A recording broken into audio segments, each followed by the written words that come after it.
জ্বালানি তেলের সংকটে বাড়ছে পরিবহন ব্যয়। এর প্রভাব পড়তে শুরু করেছে নিত্যপণ্যের বাজার থেকে শুরু করে আমদানি রপ্তানি পণ্য পরিবহনে। পরিবহন খরচ বেড়ে যাওয়ায় পণ্যের দাম বাড়ার আশঙ্কা করছেন ব্যবসায়ীরা। পরিবহন মালিকরা বলছেন, তেলের রেশনিংয়ের কারণে ট্রাক ও কাভার্ড ভ্যানে পর্যাপ্ত জ্বালানি পাওয়া যাচ্ছে না। ফলে অনেক ট্রাক কম ট্রিপ দিচ্ছে, আবার কেউ কেউ তেলের অভাবে গাড়ি বন্ধ রাখছেন। এতে পরিবহন ব্যয় বেড়ে গেছে। বগুড়ার মহাস্থান হাট থেকে বিভিন্ন গন্তব্যে শাকসবজি পরিবহনে ট্রাক ভাড়া বেড়েছে প্রায় 10,000 টাকা পর্যন্ত।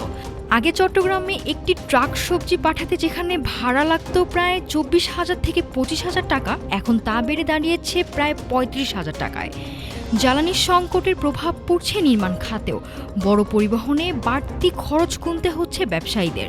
ঢাকার ভেতরে ট্রাক ভাড়া কয়েক হাজার টাকা বেশি দাবি করেছেন পরিবহন মালিকেরা। এদিকে রপ্তানিমুখী পোশাক শিল্পের মালিকরাও পড়ছেন দুশ্চিন্তায়। ঢাকা ও চট্টগ্রামে কাভার্ড ভ্যানের ভাড়া কয়েক দিনের ব্যবধানে কয়েক হাজার টাকা বেড়ে গেছে। সামনে ঈদের ছুটির আগে পণ্য পাঠানোর চাপ বাড়লে ভাড়া আরও বাড়তে পারে বলে আশঙ্কা তাদের। অর্থনীতিবিদরা বলছেন, জ্বালানির সংকট মোকাবেলায় রেশনিং ব্যবস্থা কার্যকর হলেও পরিবহন ব্যয় বাড়লে মূল্যস্ফীতি বাড়ার ঝুঁকি রয়েছে।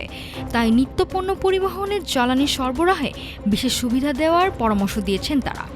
বিশেষজ্ঞদের মতে, এমন পরিস্থিতি সামাল দিতে ভবিষ্যতের জন্য পর্যাপ্ত জ্বালানি মজুত নিশ্চিত করাই এখন বড় চ্যালেঞ্জ। নাফিসা সামিয়া, ঢাকা টুডে।